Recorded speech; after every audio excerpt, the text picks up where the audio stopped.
Welcome to Creepin' It Real. I am Judah. And I'm offended. I know how microphones work. I don't know if you do. Am I still on mute? No, you're not. Great. I'm Jake. Different. Yes, Jake. Welcome again. I'm so glad that this is now a hat trick of you being here to join us. I'm going to be here until you get used to it, and then I'm going to disappear. You're just going to be like, I'm out again. Yeah. Okay, well, I guess that is what it is. Deuces.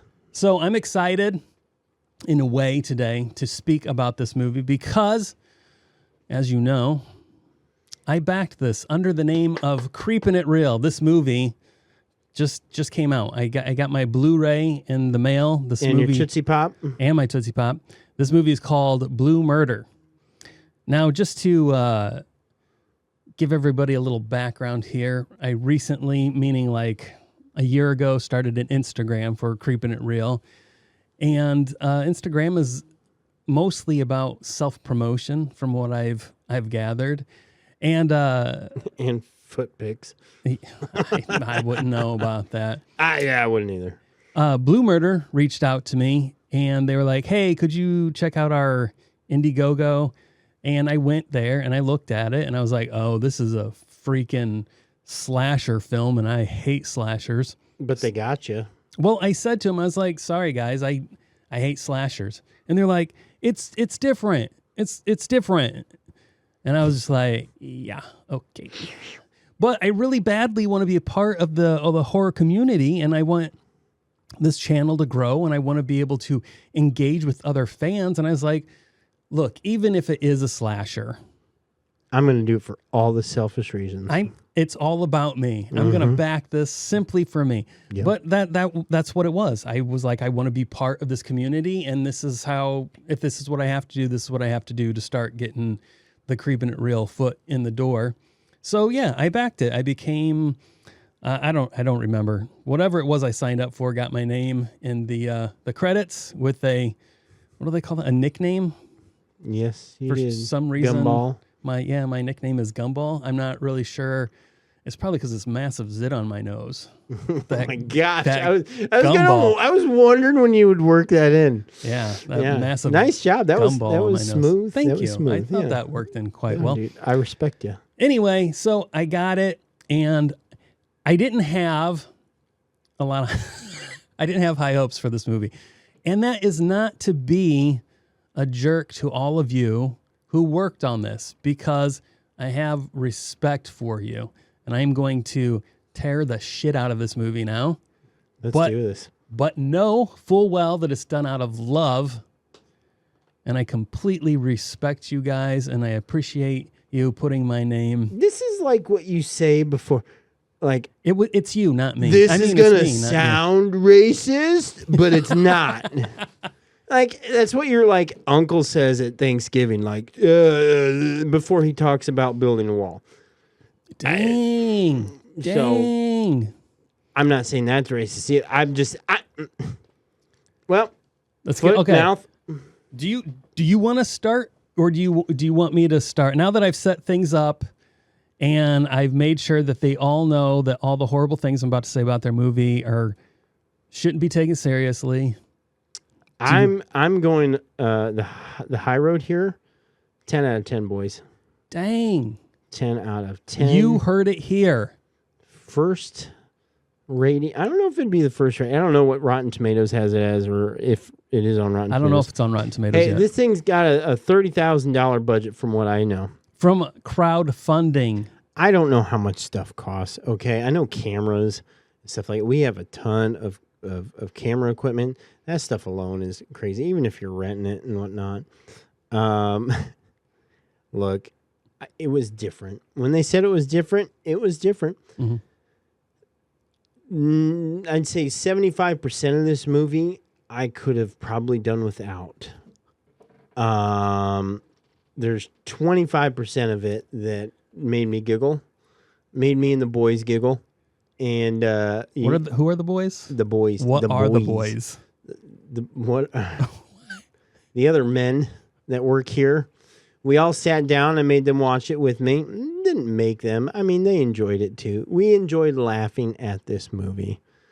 You got to watch it in a bro group, so you get the buddy bump from this. We got the buddy bump. I understand the 10 out of 10 now because you got the buddy bump. We got the buddy bump. If I had to watch this alone, I don't know if I would have made it through.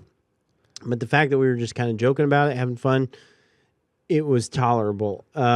Look, I think this is very reminiscent of Scary Movie type stuff. Okay. It was all kind of a big joke.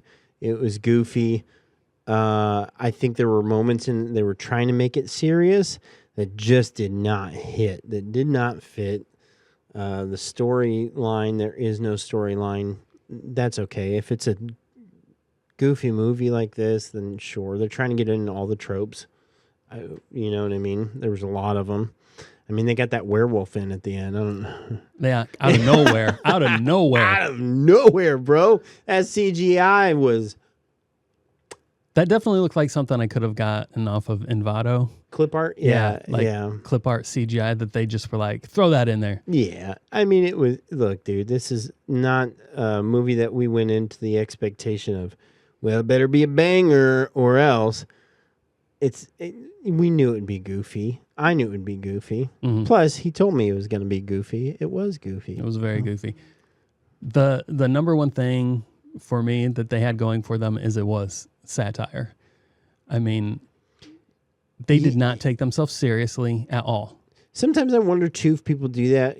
Like my favorite defense mechanism, as I've told you before, is self-deprecation.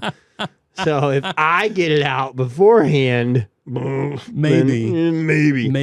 You know, they knew that they didn't have the budget. But I question, have they made other movies? Yeah.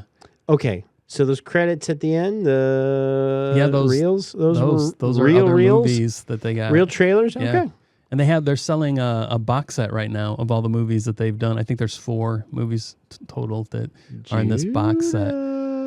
Yeah, you should all... If you're just flinging money out there, dude. I didn't say that I purchased them. I'm just letting you know there's a box set You out can there. back them. Not unless I get to borrow from the budget of Creepin' It Real.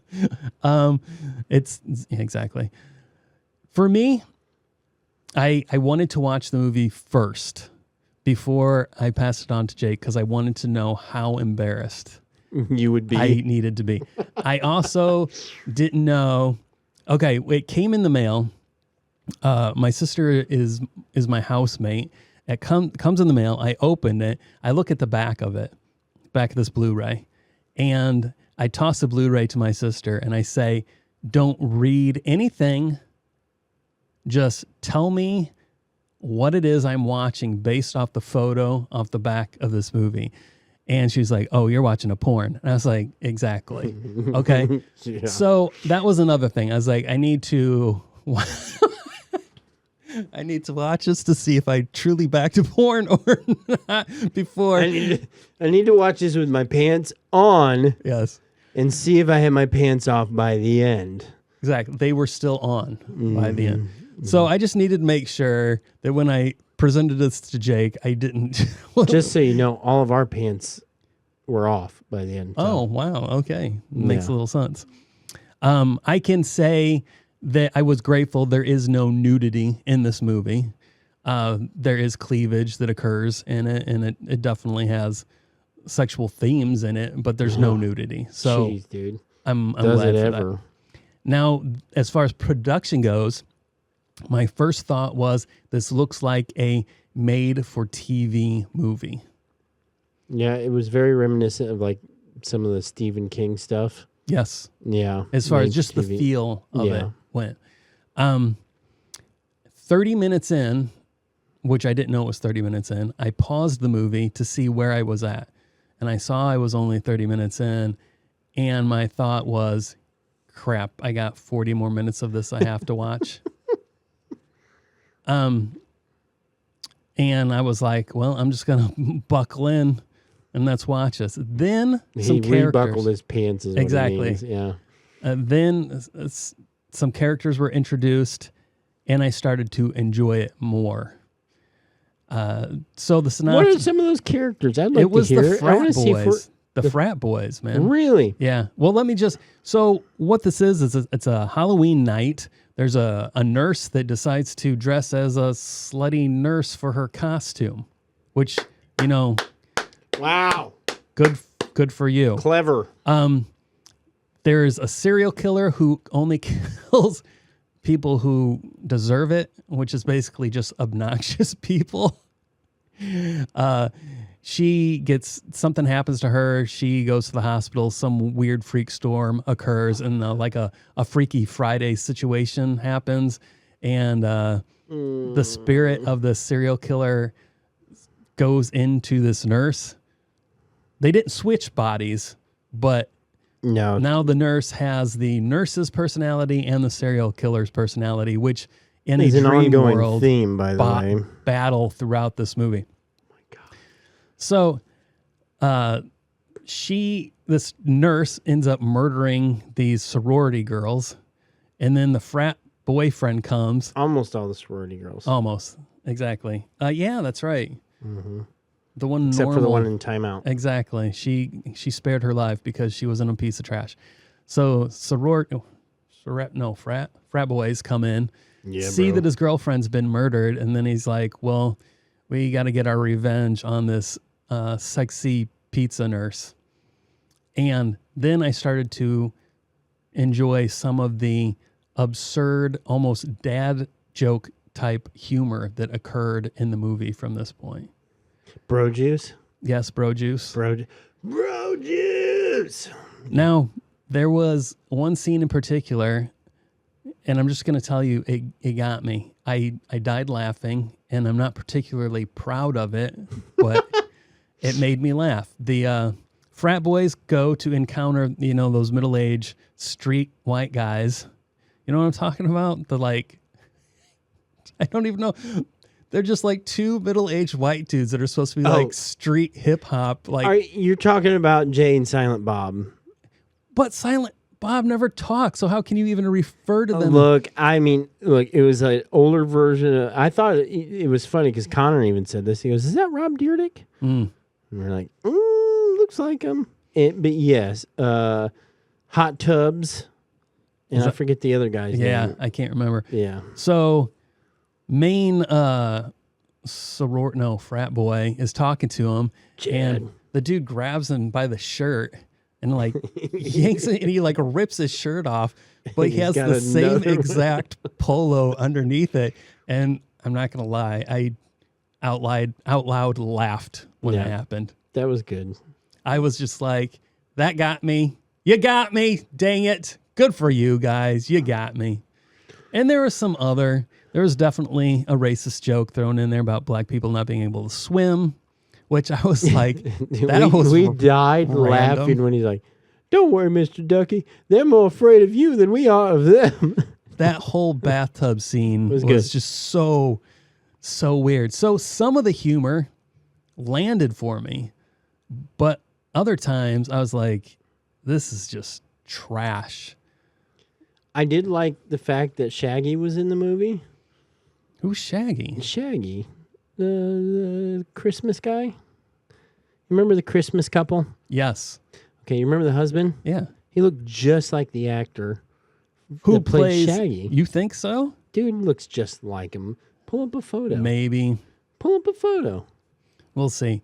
But speaking of that, yeah, when they're in there decorating, the wife says to her husband, she's like, "Yeah, let's finish decorating, then I'll put on my special pajamas." Yeah, I wanted to see these special pajamas, man. They hint at them. We're like, dude, pull them out. You think that she's talking like sexy, but then that sheriff guy, the deputy, opens up that. Did you see that part where he opens up the door? We were like, pull them out, dude. And he was like, I don't know. They look like some kind of special pajamas. Again, it got a chuckle out of me. And I was like, this is so stupid. Why am I laughing? That character, I think he was the best actor in this whole thing. He did his back and forth, not knowing if he was gay or straight, kind of made me laugh. And look, they ripped it off of Doofy. I think Doofy? Doofy is the sheriff character in I don't remember which which movie it was. It was one of the scary movies, I think. Oh. Where it's they're ripping off, or they're making a satire of I Know What You Did Last Summer, or what's the other one? Scream. Okay. I think it was one of those. I never watched slashers. I was never into that stuff because it was just like, I think me and Jess watched Vacancy and Stranger Things. Or not Stranger Things. Sorry. Strangers. Jeez, dude. Matthew Lillard. You think he looks like him? Oh, dude. Yes. Are you kidding me? I don't know. As far as enjoyment goes, it definitely made me laugh. It definitely is not your typical slasher. It is 100% a satire of most horror movies. It mashes in a bunch of stuff.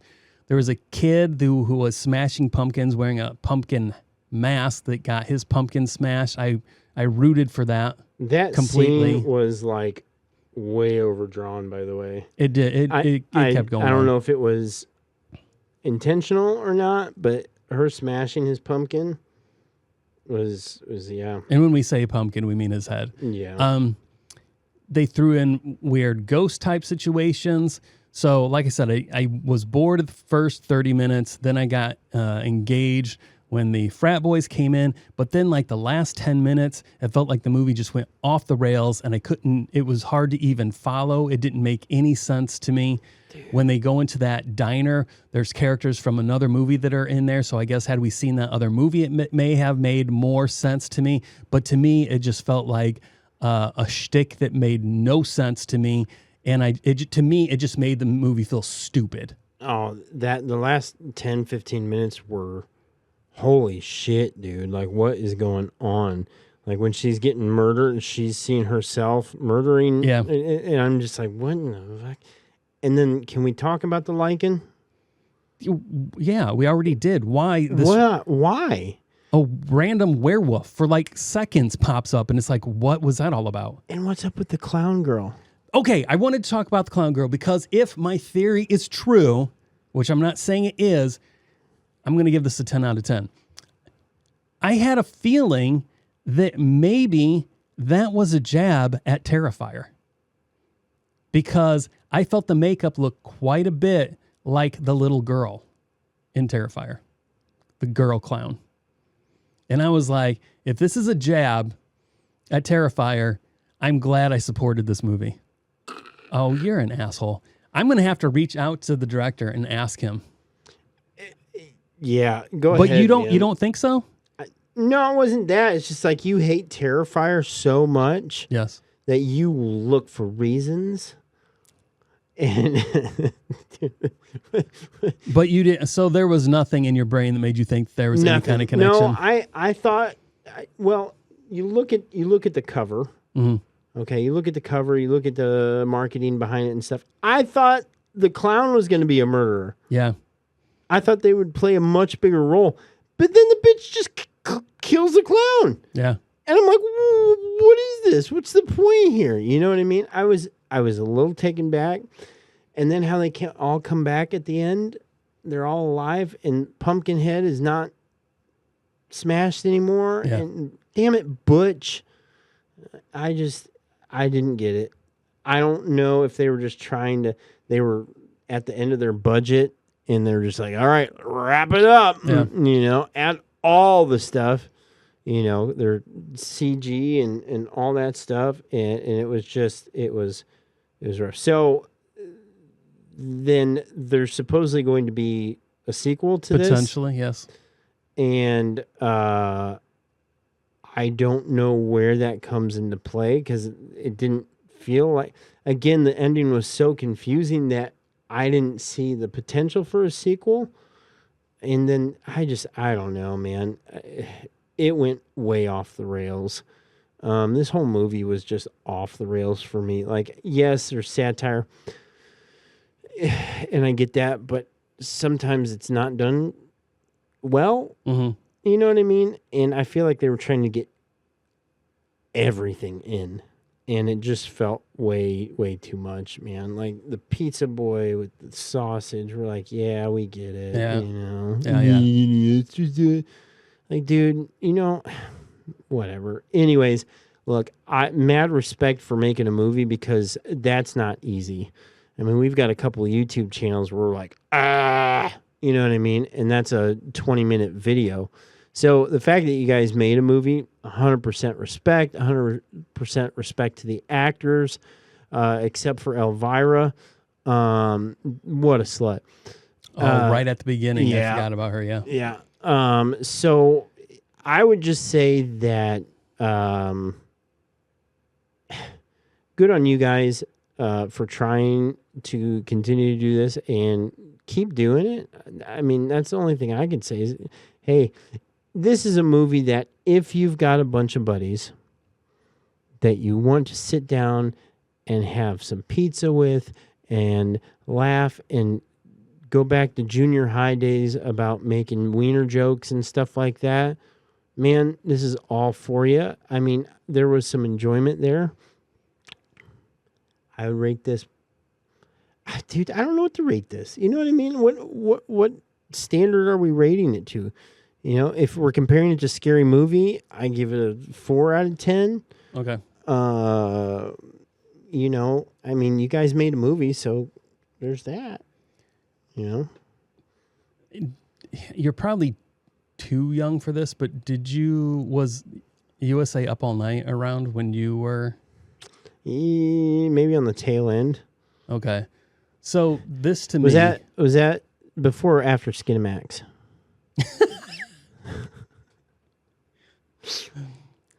How old are we talking here? I was a teenager when it was on. Oh. So you would have been a baby. Doesn't mean I wasn't watching Skinamax. Yeah, me either. But this was a thing that came on late night, like at 12 on USA, and it was hosted by Gilbert Godfrey. Oh my gosh. And some big boob chick, I can't remember her name. But they would just show these absurd movies, absurd horror, sci-fi, comedy, trauma type movies, you know, really just absurd. Is this almost like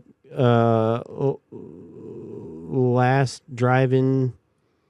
In a way, except they don't make comments over the movie, but they were highly edited to, you know, go broadcast television, these movies.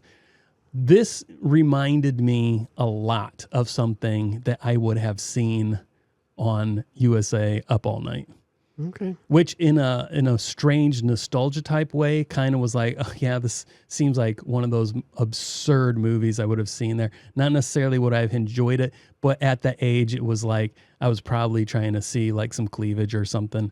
And you know, that was why I was watching it. But this reminds me of that kind of a thing. I also I can say that I don't feel any regret for backing this movie. None. I have none.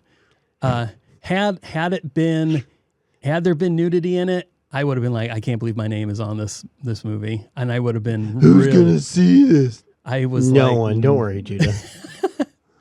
So I'm grateful that they, you know, stayed away from that, and I think this movie heavily benefits from the buddy bump.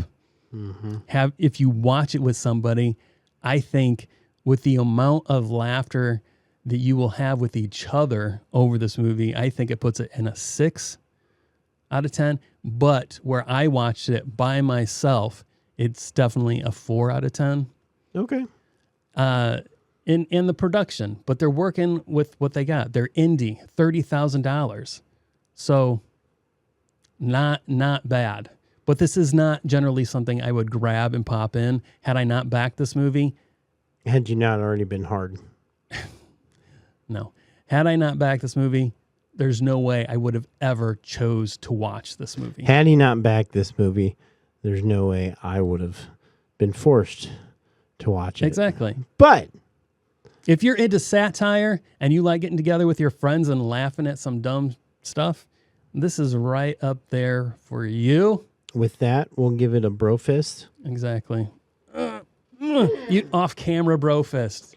He is actually sitting behind me. If you don't know, so that's the foundation. I'm glad. I'm gonna look for more movies to back in the future. If you guys have any recommendations of movies we should back, yes, definitely. Or watch. I think we got a comment on Ticks. Yes, Ticks. We're going to watch Ticks. That's going to be at least within the next 2 weeks. For sure, you're going to see Ticks up here at some point. I do thank you guys for making this movie because it did provide us with content. And we were able to talk about it, and we did have fun laughing about some of the things that we did find to be ridiculous. But if you could, please like, subscribe, and share. I am Judah. I'm Jake. This has been Creepin' Real. See ya.